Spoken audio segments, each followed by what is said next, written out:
Hello students, so we met again. Hope you all are fit and well. I'm also very good. Students, हम लोग अपने 9th class के biology में कौन सा चैप्टर पढ़ रहे हैं? हम लोग टिश्यूज का चैप्टर पढ़ रहे थे. उसमें we have completed the introduction, difference between plant and animal tissue. Plant tissue के बारे में प्रॉपरली पढ़ा. एनिमल टिश्यूज के 4 कैटेगरी स्टार्ट कर ली थी. उसमें स्टूडेंट्स हमने epithelial tissue properly and completely cover up कर लिया था. तो आज हम एक नया टॉपिक स्टार्ट करने वाले हैं. वो टॉपिक भी कहलाएंगे और एनिमल टिश्यू में सेकंड नंबर का टिश्यू स्टार्ट करेंगे जिसका नाम है कनेक्टिव टिश्यू. क्या नाम है स्टूडेंट्स? Connective tissue. चलिए, write down the heading.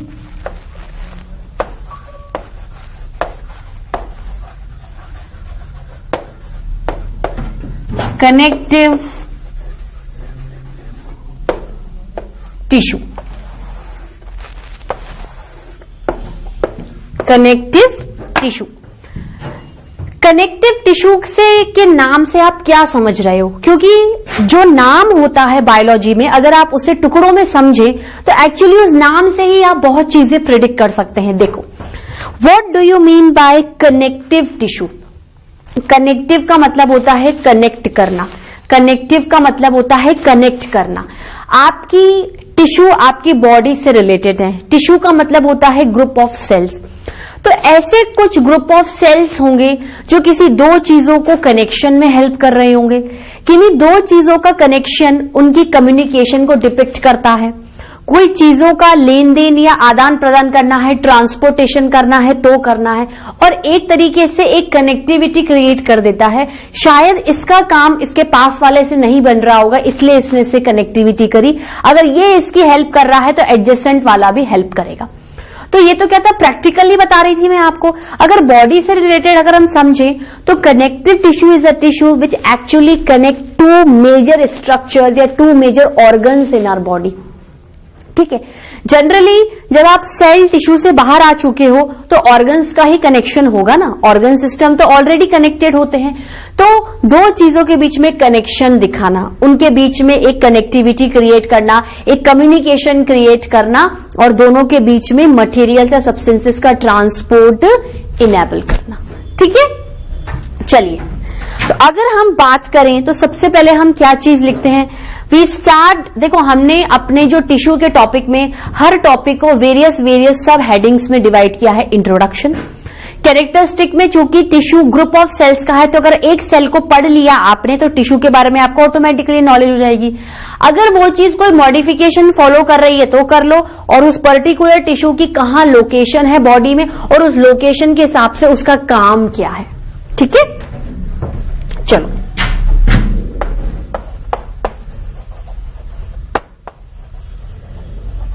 Introduction. Introduction में क्या आएगा? देखो,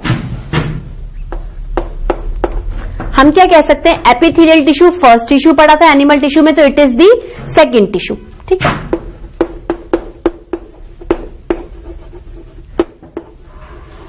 it is the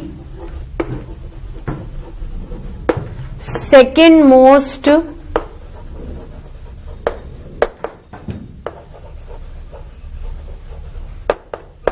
it is the second most connective tissue. ठीक है. नहीं, हम ही कह सकते हैं it is the second most animal tissue. Sorry, I have written wrong. It is second most animal tissue.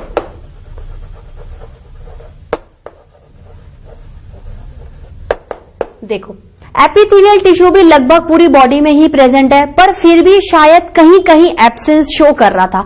Connective tissue, क्या आपकी बॉडी बिना कनेक्शंस के सरवाइव कर सकती है? The answer is no. आपको हर चीज में कनेक्शन की जरूरत है. आपको हर चीज में क्या है? एक कनेक्शन की जरूरत है. तो ये मान लीजिए कि आपकी body from head to toe हर जगह आपको कनेक्टिविटी चाहिए. आपको ये चाहिए कि ये आपका हैंड है, ये आपका शोल्डर है, ये आपका एल्बो है और ये आपका हैंड है, रिस्ट है. इसकी कनेक्टिविटी इससे चाहिए, इसकी कनेक्टिविटी इससे चाहिए. पैरों की नी की कनेक्टिविटी आपको एंकल से चाहिए जिससे कि आप मूवमेंट कर सके. ठीक है. आपका हेड आपके नेक से जुड़ा हुआ है, नेक आपके थोरैक्स के रीजन से जुड़ा हुआ है, लंग्स जहां लोकेटेड है, पसली का चेस्ट का रीजन. देन आपका चेस्ट का रीजन कनेक्टिविटी शो कर रहा है आपके स्टमक के रीजन से, पेट के रीजन से, देन पेट से आप नीचे कमर पे आएंगे तो एब्डोमेन रीजन से, एब्डोमेन से नीचे पेल्विक रीजन पे, then you have started the leg. तो हेड टू टो बॉडी की हर एक चीज कनेक्ट है। तो अपन ये कह सकते हैं कि out of all the tissues in the animal tissue, connective tissue is the most abundant and wide spread connective tissue, cosmopolitan tissue. Body की हर जगह आपको ये टिश्यू मिलेगा। ठीक है, कैसे मिलेगा वो धीरे धीरे आपको क्लियर होता जाएगा। तो सेकेंड मोस्ट पॉइंट, बहुत इंपॉर्टेंट पॉइंट, कौन सा लिखने वाले हैं हम? It is the most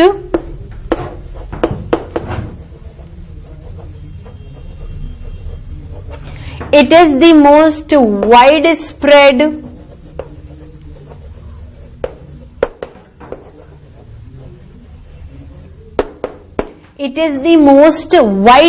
connective tissue. ठीक है, underline this important point, most wide spread. ठीक है, चलो अब इंट्रोडक्शन के बाद हम कैरेक्टरिस्टिक्स पढ़ेंगे। एक्चुअली कनेक्टिव टिश्यू दिखता कैसे, मतलब कैरेक्टरिस्टिक्स में एक्चुअली हम उसके फंक्शंस ही पढ़ेंगे। ठीक है,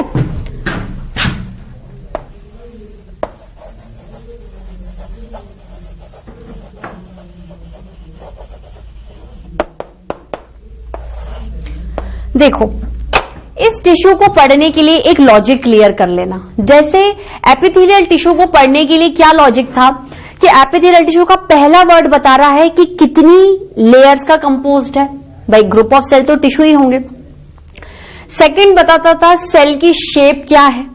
ठीक है, जैसे सिंपल स्क्वामस, सिंपल मतलब सिंगल लेयर ऑफ सेल है, और स्क्वामस मतलब चपटे फ्लैट सेल का सेल शेप है सेल के पास। ठीक है, इसमें क्या है, नो डाउट अगर टिश्यू है तो सेल्स का तो कंपोस्ट होगा ही ना, लेकिन क्या आप कंसीडर कर सकते हो कि किसी दो चीजों को जोड़ने के लिए आप सेल की एक रो ले लो। Actually to connect the two structure we require too many number of cells. ठीक है, माना we have trillions of cells in our body, लेकिन वो मरते भी जाते हैं और उनकी जगह नए सेल रिप्लेस भी हो जाते हैं। मतलब दो चीजों को कनेक्ट करने के लिए हमें extra additive number of cells की जरूरत होगी। क्या हमारी बॉडी इतना सप्लाई करती है? नो। हर चीज को कनेक्ट करने के लिए okay, if it is a connective tissue it has to be composed of cells. If it is a connective tissue it has to be composed of group of cells. लेकिन मतलब एक चीज है कि सेल्स तो आएंगे, सेल्स की कुछ ना कुछ डायग्राम आप देखोगे कनेक्टिव टिश्यू में, लेकिन अपन कह सकते हैं कि मान लो कोई चीज यहां पर लोकेटेड है और आपको उसका कनेक्शन यहां पे करना है। अगर आपको यहां से यहां तक करना है, the distance is not too much, आप थोड़े से सेल्स की रो बना के उसको बंडल में करके उसको कनेक्ट कर सकते हो दो चीजों को। लेकिन अगर आपको यहां से लेके यहां तक कनेक्ट करना है, if you want to connect something from that to that, तो क्या होगा, आपको बहुत ज्यादा नंबर ऑफ सेल्स चाहिए। आई थिंक इतने शायद नंबर ऑफ सेल्स की सप्लाई आपकी बॉडी में नहीं हो। तो हम लोग ले लें कि जब आपको बहुत ज्यादा लंबी चीज बांधनी होती है तो आप शायद रस्सी का यूज करते हो in the form of long thread like structure. Biology में कुछ लॉन्ग थ्रेड लाइक स्ट्रक्चर को इस तरह कॉमन लैंग्वेज में नहीं बोलते, हम बोलते हैं फाइबर्स। तो कहीं ना कहीं सेल्स के साथ फाइबर्स का भी रोल आ रहा है to show the connectivity, to make the connectivity between two structures. ऐसा हो सकता है। उसके बाद मान लो एक एरिया है, ये कनेक्टिव टिश्यू है, मैं अभी समझा रही हूं, I will write and draw the diagram each and everything what I am telling you right now. हर चीज बनी हुई है, सेल्स बैठे हुए हैं, cells are connecting to structure along with some thread like structure, fibers are also present that are also connect the two structures। Cells भी हैं, फाइबर्स भी हैं, सेल्स भी हैं, फाइबर्स भी हैं। मैंने क्या बोला, सेल्स भी हैं और फाइबर्स भी हैं। अब मैं कह रही हूं कि थोड़ा सा स्पेस है, सेल टू सेल भी स्पेस है, there is intercellular space present. अगर मैं सेल्स को स्टैक्स की फॉर्म में जोड़ दूंगी तो कनेक्टिव टिश्यू और एपिथेलियल टिश्यू में फर्क कहां रहेगा। और अगर आपने सेल्स को जोड़ दिया, if the intercellular space is negligible, अगर इंटरसेलुलर स्पेस है ही नहीं तो कहां से मैं फाइबर्स को डालूंगी? तो मुझे कहीं ना कहीं एक सेल टू सेल के बीच में भी स्पेस रखना पड़ेगा और उसके साथ जो मैं फाइबर्स को एकम्पनी करवा रही हूं उनके बीच भी स्पेस रखना पड़ेगा। दैट मीन्स कनेक्टिव टिश्यू में लार्ज इंटरसेलुलर स्पेसेस प्रेजेंट होती है। ठीक है, मतलब कुछ ना कुछ खाली जगह नजर आ रही है। कनेक्टिव टिश्यू की ये खाली जगह, दैट वेकेंट इंटरसेलुलर स्पेस को ग्राउंड सब्सटेंस बोलते हैं। क्या बोलते हैं? Ground substance. ठीक है, ग्राउंड सब्सटेंस को आप मैट्रिक्स भी बोल सकते हो। ग्राउंड सब्सटेंस को आप मैट्रिक्स भी बोल सकते हो कि आपके पास ऐसे खाली सी ग्राउंड सब्सटेंस है, उस ग्राउंड सब्सटेंस में आपने सेल्स को डाल दिया थोड़ा थोड़ा और फिर फाइबर्स को डाल दिया। ठीक है, तो द टोटल डायग्राम या the total scenario will indicate the connective tissue. ठीक है, चलिए क्या लिखूं मैं कैरेक्टरिस्टिक्स में? मैं ये लिखती हूं, इसका मतलब ये भी है स्टूडेंट्स कि अब जो मैं आपको कनेक्टिव टिश्यू की वैरायटी पढ़ाने वाली हूं आगे चल के, उसमें चाहे कोई सा भी कनेक्टिव टिश्यू उठा लो, 3 चीजें तो आपको पढ़नी ही पढ़नी है, cells, fibres and ground substance और मैट्रिक्स। ठीक है, हर टाइप में सेल का टाइप बदल जाएगा, फाइबर्स का टाइप बदल जाएगा, शायद सेल्स और फाइबर्स की पोजीशन भी बदल जाए, कोई बहुत दूर चले जाए, कोई बहुत पास आ जाए, पर स्टिल ये चिपकते नहीं हैं, इस तरीके से अरेंज नहीं होते। इनका अरेंजमेंट कनेक्टिव टिश्यू का एपिथेलियल टिश्यू के comparison, because we are just discussing the connective tissue just after completing the epithelial tissue. तो कनेक्टिव टिश्यू को अगर एपिथेलियल टिश्यू से कंपेयर करोगे तो स्टिल कनेक्टिव टिश्यू में 2 सेल्स के बीच में आपको स्पेस नजर आएगी, you still have intercellular space present. पर एपिथेलियल टिश्यू में सेल्स पास पास चिपके हुए रहते हैं जिससे कि मटेरियल का कोई लीकेज नहीं हो, इसलिए एपिथेलियल टिश्यू का प्राइम फंक्शन क्या होता है? बॉडी को प्रोटेक्शन देना। No unwanted thing can enter inside and no useful thing can enter या move out outside in case of epithelial tissue. थोड़ा सा जो सिनेरियो है इसमें क्या होगा स्टूडेंट्स? चेंज हो जाएगा। ठीक है, चलिए कंपोज्ड ऑफ कौन सी 3 चीजें होंगी स्टूडेंट्स? सेल्स तो होंगे, as we are discussing connective tissue and tissue indicates group of cell, तो आपको सेल्स की ग्रुपिंग बहुत सारी चीजें कवर अप करनी ही पड़ेंगी। ठीक है,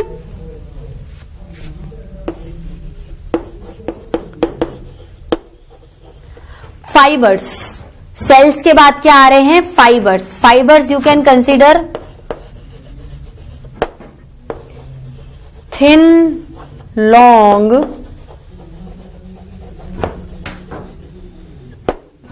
thread like structure. Thin, long, thread like structure. ठीक है,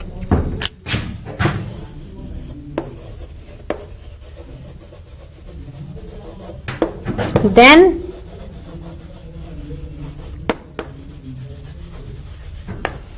ground substance,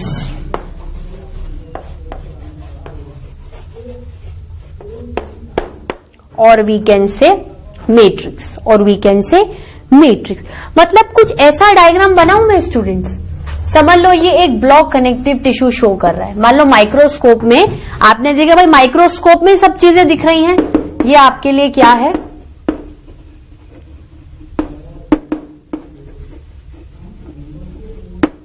कनेक्टिव टिश्यू। अब देखो सेल्स कुछ ऐसे बना लो, सेल्स की बहुत सारी शेप्स हो सकती है।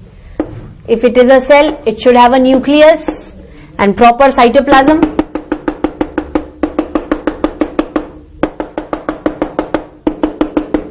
सेल्स की वेरियस शेप है, मतलब आपको बहुत तरीके के सेल्स नजर आएंगे, मतलब वेराइटी दिखेगी आपको सेल्स की। सेल्स को डीप में नहीं जाना, I only told you the names. ठीक है, उसके बाद मैंने क्या बोला स्टूडेंट्स? फाइबर्स हैं। क्या है? फाइबर्स है, लंबे लंबे धागों की तरह स्ट्रक्चर्स हैं। ठीक है,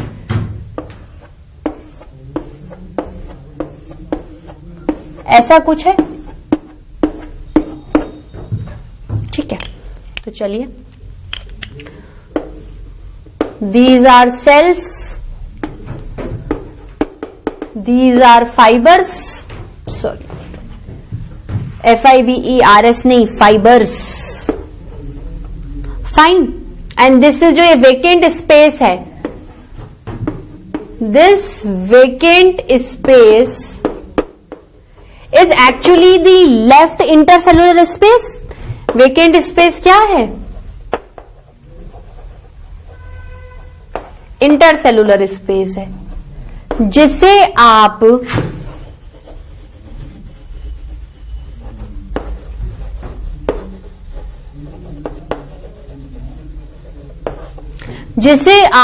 ग्राउंड सब्सटेंस या फिर मैट्रिक्स भी बोलते हो।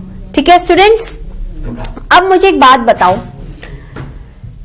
चलो एक लाइन अपन हाईलाइट करके लिखते हैं।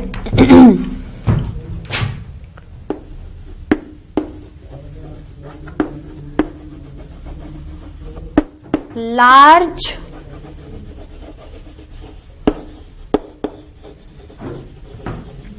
Intercellular spaces are present. Epithelial tissue में इंटरसेलुलर स्पेसेस नहीं थी, तो एज सच कोई ब्लड सप्लाई और नर्व सप्लाई भी नहीं थी। इसमें स्पेस है, मतलब अबंडेंटली आप सप्लाई कर सकते हो ना, किसी भी चीज को ट्रांसफर करवा दो। मतलब इस टिश्यू में you have good blood and nerve supply. एक तरीके से देखा जाए तो ब्लड आएगा आपके इस कनेक्टिव टिश्यू में ही आएगा, blood is one of the connective tissue, और नर्व्स आएंगी आपकी नर्वस टिश्यू में। तो नर्वस टिश्यू एक तरीके से कनेक्टिव टिश्यू का सब पार्ट है, पर एक तरीके से ब्लड सप्लाई होकर चीजों का कनेक्शन हो रहा है ना, इसलिए connective tissue as such epithelial tissue में कुछ भी नहीं था। सिमिलरली वो बात नर्व पर भी एप्लीकेबल होती है। ठीक है students, note it down. Students, have you noted down this all? चलिए अब हम प्रॉपरली इसके चीजों के बारे में पढ़ते हैं। क्या सेल्स क्या है, फाइबर्स क्या है, सेल्स के टाइप, फाइबर्स के टाइप, और ग्राउंड सब्सटेंस में एज सच नहीं है कुछ भी। ग्राउंड सब्सटेंस में तो ये है कि आपको कुछ कुछ चीजों का ध्यान रखना पड़ेगा।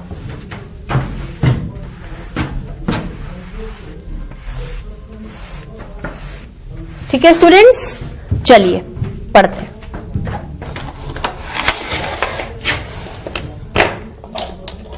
क्या लिखे हैं हम लोग?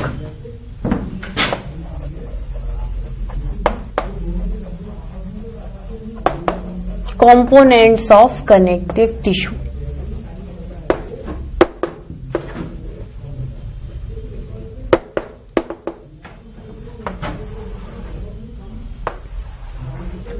ठीक है, क्या क्या कंपोनेंट्स आ रहे हैं स्टूडेंट्स, बताइए मेरे को।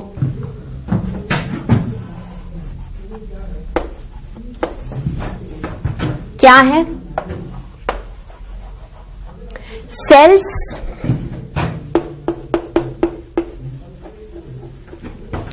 Fibres and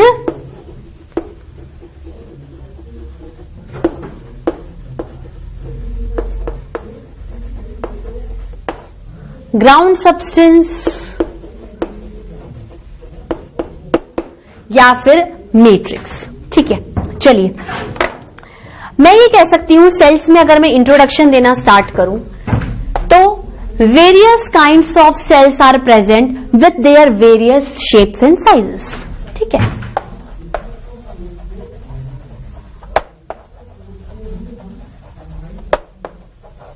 various kinds of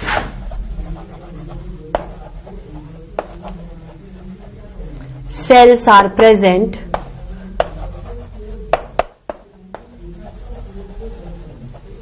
with various shape and sizes, with various shapes and sizes। ठीक है, चलिए मैं ये कह सकती हूं फाइबर्स क्या है। फाइबर्स क्या है? Long thread structures long thread structures. अब आप बोलोगे मैम जनरली हमारी बॉडी में जो फाइबर्स होते हैं वो किसके बने हुए हैं? भाई जो सेल है, सेल तो क्या है, सेल मेम्ब्रेन का बना हुआ रहेगा, चूंकि एनिमल टिश्यू है तो सेल वॉल होगी नहीं, उसके अंदर साइटोप्लाज्म होगा, न्यूक्लियस होगा, various kind of cell organelles होंगे, ठीक है, और इन चीजों का सेल आपका बना हुआ है। फाइबर्स किसके बने हुए होंगे? देखो फाइबर्स जिस भी चीज के बने हुए होंगे वो मटेरियल सेल ही उनको देगा, इसलिए फाइबर्स आपके कनेक्टिव टिश्यू में सेल्स के साथ प्रेजेंट रहते हैं, क्योंकि सेल ही एक ऐसी चीज है हमारी बॉडी के अंदर जो कुछ चीज क्या कर सकती है, सिक्रीट कर सकती है, अपने अंदर जमा करके रख सकती है, अपने अंदर जमा करके रख सकती है। अब आप बोलोगे मैम चलो लोकेशन के बारे में मैं बताऊंगी, पर हिंट देने के लिए बता सकती हूँ कनेक्टिव टिश्यू कहां प्रेजेंट होगा। कनेक्टिव टिश्यू जस्ट देखो पहला आपका क्या होता है, एपिथेलियल टिश्यू आता है कवरिंग के, तो कनेक्टिव टिश्यू क्या होता है, एपिथेलियल टिश्यू के नीचे प्रेजेंट हो सकता है। जब हम मस्कुलर टिश्यू के नीचे आएंगे वो उसके नीचे भी आ जाएगा, और नर्वस सिस्टम तो एक तरीके से टाइप ही है कनेक्टिव टिश्यू का। तो कनेक्टिव टिश्यू क्या है, इस वजह से बॉडी में वाइड स्प्रेड है, हर जगह आपको बॉडी में कनेक्टिव टिश्यू दिखेगा ही दिखेगा। अब कनेक्टिव टिश्यू का तो कंपोनेंट होते हैं फाइबर्स, वो किस चीज के बने हुए होंगे, कार्बोहाइड्रेट के, फैट के, प्रोटीन के, मिनरल्स के, विटामिन के। ये जो मैंने नाम लिए स्टूडेंट्स, ये एक्चुअली बॉडी के बायोमोलिक्यूल्स है, हमारी बॉडी इससे ही कंपोज्ड है। अगर ये चीजें नहीं होंगी we are not able to survive, और इसी को मेंटेन करने के लिए हम फूड खाते हैं, because in our food these types of biomolecules are present. जैसे रोटी में कार्बोहाइड्रेट है, चावल में फैट है, आपके पास एग है, स्प्राउट्स है, दालें हैं, पल्सेस है, सीरियल्स है, इसमें प्रोटीन्स है। तो बॉडी को सरवाइव करने के लिए you require biomolecules every day, क्योंकि आप एवरीडे खाना खाते हो। तो सोर्स कहां से आएगा भाई, बॉडी एक बार बन गई, लेकिन उसी चीज को सप्लाई करने के लिए, कांस्टेंट चीज को रखने के लिए यू नीड आउटसाइड, आपको बाहर से चीजें चाहिए। तो बायोमोलिक्यूल्स कहां से आने चाहिए, बाहर से आने चाहिए। कहां से आने चाहिए स्टूडेंट्स, बाहर से आने चाहिए, ठीक है। चलिए कौन से बायोमोलिक्यूल्स के फाइबर्स कंपोज्ड होते हैं, देखो protein is the most abundant biomolecule in our body. Abundant मतलब जिस तरीके से कनेक्टिव टिश्यू सबसे ज्यादा मौजूद है, उसी तरीके से बायोमोलिक्यूल्स में भी प्रोटीन सबसे ज्यादा मौजूद है। प्रोटीन्स एक कह सकते हैं कि प्रोटीन एक बड़ा स्ट्रक्चर होता है जो अमीनो एसिड्स का बना हुआ रहता है। एक amino acid bond, amino acid bond, amino acid, ये चीजें मैं थोड़ा सा आपको हिंट फॉर्म में पढ़ा रही हूं, जब मैं बायोमोलिक्यूल्स पढ़ाऊंगी तभी आपके समझ में आएंगी। तो प्रोटीन्स में क्या लगभग 30 से 35 से ज्यादा ही अमीनो एसिड्स की चेन होती है।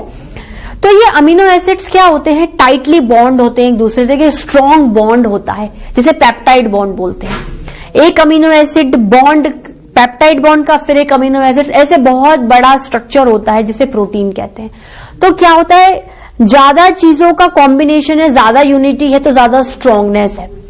तो बॉडी क्या चाहेगी कि भाई दो चीजों के बीच में कनेक्शंस लाना है, स्ट्रॉन्ग कनेक्शन होना चाहिए, बीच में सिग्नल टूट नहीं जाना चाहिए या फाइबर टूट नहीं जाने चाहिए।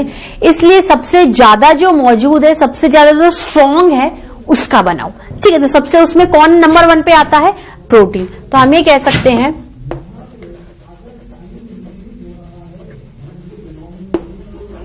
फाइबर्स कंपोज्ड ऑफ प्रोटीन, और प्रोटीन क्या है,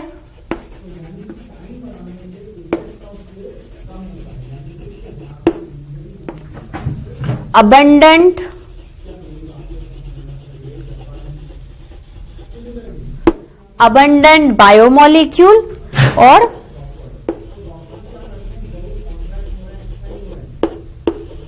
strong also, abundant biomolecule and strong also, ठीक है।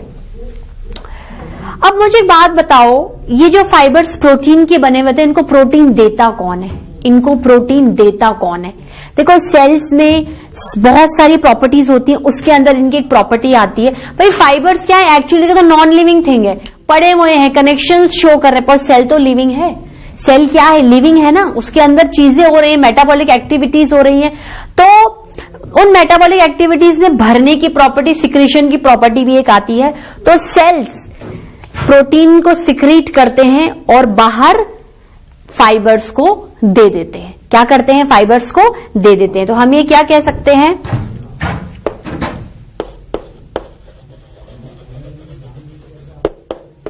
प्रोटीन्स सिक्रीटेड, कनेक्टिव टिश्यू को शॉर्ट में क्या लिखूंगी मैं? सीटी। क्या लिखूंगी? CT. By the cells of connective tissue, by the cells of connective tissue and given and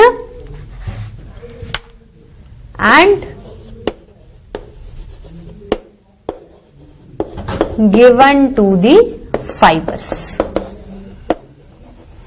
and given to the fibers।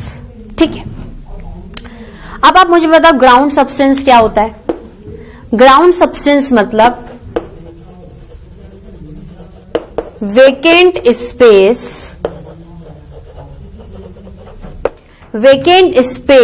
present cell between cell, cell और cell के बीच में, cell between cell, fibre fibre के बीच में,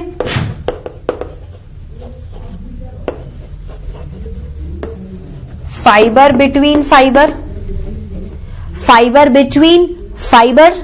ठीक है, and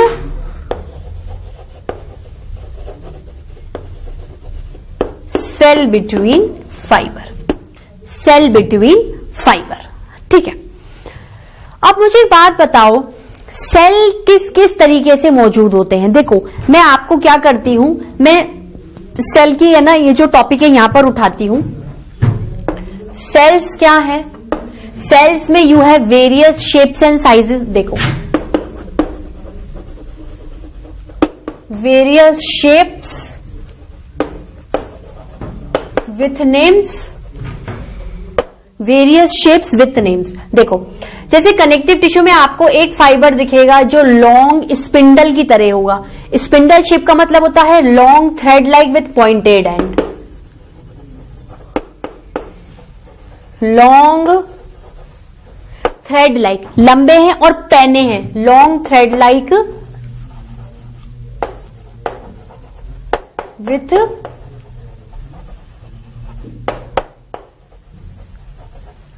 pointed ends. ठीक है, चलो न्यूक्लियस है।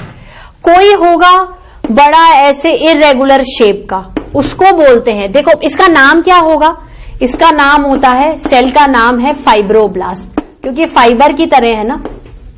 इतना डीप में नहीं जाना, इसकी तो सिर्फ आप नाम याद रख लो, डायग्राम, इसको इतना डीप में नहीं जाना, ये आपके हायर क्लासेस पे है। ठीक है, फाइब्रोब्लास्ट ये इरेगुलरली शेप्ड है, irregularly large shaped, irregularly large shaped. ये क्या है? ये आपके मैक्रोफेज है, ये आपके मैक्रोफेज है। कोई बिल्कुल अच्छे से रेगुलरली शेप्ड दिखेंगे, वो आपके पास होंगे मास्ट सेल। इसके डीप में नहीं जाना स्टूडेंट्स, ये आपके एक एक डीप में सिलेबस में नहीं है, only just know the names. ठीक है, और फिर से इरेगुलरली शेप्ड आ जाएंगे, वो क्या होंगे? वो है आपके लिम्फोसाइट। ये क्या है? सेल के नाम है। इन सबकी लोकेशन अलग अलग है, इन सबके फंक्शंस बॉडी में क्या है? अलग अलग है। ठीक है, तो इसको नोट डाउन करिए students. So students, have you noted down? चलिए, आज का लेक्चर हम यहीं ओवर करते हैं। एक बार थोड़ी समरी लेते हैं, 1 मिनट की। क्या क्या पढ़ा हमने आज? हमने आज कनेक्टिव टिश्यू स्टार्ट किया था। कनेक्टिव टिश्यू में हमने जो नॉर्मल इंट्रोडक्शन पढ़ा, कनेक्टिव टिश्यू का नाम इंडिकेट करता है दो चीजों के बीच में कनेक्शन करना, उनके बीच में कम्युनिकेशन करना, कनेक्टिविटी शो करना। ठीक है, अब मुझे एक बात बताओ, कनेक्टिविटी शो करने के लिए किसी सामान की जरूरत होगी, तो टिश्यू सबसे पहले किसका बना हुआ होगा? सेल्स का बना हुआ होगा। तो सेल्स तो दिखने ही चाहिए। हमने बोला कि शायद रीजन दूर दूर है, तो शायद इतने सेल्स का कनेक्शन चाहिए नहीं, क्योंकि पहली बात तो प्रॉपरली अरेंज कर नहीं सकते सेल्स को, क्योंकि एपिथेलियल टिश्यू नहीं है। ठीक है। एपिथेलियल हो सकता है दो चीजों का कनेक्शन, ब्लड से भी हो सकता है या और किसी चीज से भी हो सकता है, तो इंटरसेलुलर स्पेस तो छोड़नी ही पड़ेगी जिससे कि आप क्या करो, सामानों को ले जा सको, उनका ट्रांसपोर्टेशन करवा सको। तो हमने देखा कि सेल्स के बने हुए हैं, उसमें हमने वेरियस काइंड्स ऑफ सेल देखी, फिर हमने फाइबर्स देखी। फाइबर्स लॉन्ग थ्रेड लाइक है, सिर्फ वो प्रोटीन के बने हुए हैं। सेल तो अपना जो स्ट्रक्चर होता है उससे बना हुआ रहता है, फाइबर्स प्रोटीन के बने हुए रहते हैं और वो प्रोटीन सेल सिक्रेट करके उन्हें देते रहते हैं। मैंने ये नहीं बताया, मैं नेक्स्ट क्लास में बताऊंगी किस किस प्रोटीन, क्योंकि नेक्स्ट लेक्चर में हम यही पढ़ने वाले हैं। फिर आता है ग्राउंड सब्सटेंस। भाई इंटरसेलुलर स्पेस जो प्रेजेंट है fibre to fibre, cell to cell या सेल और फाइबर के बीच में, उसे ग्राउंड सब्सटेंस या फिर मैट्रिक्स कहते हैं। उसमें बहुत सारी चीजों की सप्लाई पॉसिबल है, बहुत सारी चीजों की फैसिलिटेशन पॉसिबल है कि आप क्या कर दो, इसको पास आउट कर दो, ब्लड को निकाल दो। या हम ये कह सकते हैं कि चलो अगर आप कभी ब्लड पढ़ोगे तो ब्लड से आपको ये समझ में आएगा कि कोई भी कनेक्टिव टिश्यू होगा ना, उसमें ग्राउंड सब्सटेंस मौजूद होगा, क्योंकि कनेक्टिव टिश्यू में भर भर के इंटरसेलुलर स्पेसिस हैं और वो इंटरसेलुलर स्पेसिस ही ग्राउंड सब्सटेंस कहलाते हैं। ठीक है स्टूडेंट्स, तो आज का लेक्चर मैं यहीं ओवर करती हूं। नेक्स्ट लेक्चर में हम कनेक्टिव टिश्यू की कंटिन्यूटी पढ़ेंगे और हमने सेल्स के बारे में ले लिया, हम फाइबर्स को उठाएंगे। Okay students, till then bye bye, have a nice day.